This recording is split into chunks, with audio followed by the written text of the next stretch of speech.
ஈஸியான ஒரு புதினா மல்லி வச்சு சட்னி பண்ண போகிறோம். தேங்காய் இல்லாமல் வெங்காயம் தக்காளி நல்லெண்ணெய் ஒரு ஸ்பூன் எண்ணெய் சூடாயிட்டு வெங்காயத்தை நல்லா செவக்க வதக்கிக்கணும். இந்த சட்னி நல்லா வதங்கிட்டு இதை காமிங்க.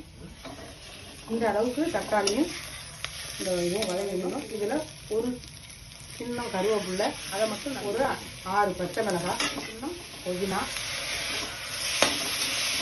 மிக்சியில் அடிச்சு வேண்டியதான். அதோட கட் பண்ணி மிக்சியில் அடிச்சு வேண்டியதான். இதெல்லாம் எடுத்து இதில் வச்சாச்சு. தக்காளி வெங்காயம் கருவேப்பிலை எல்லாம் இதுக்கு தேவையான அளவு உப்பு.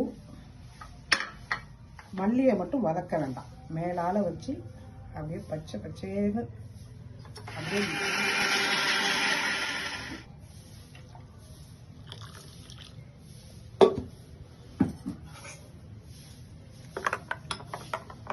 மேலால் ஒரு சின்ன மூடி எலுமிச்சம்பழம்.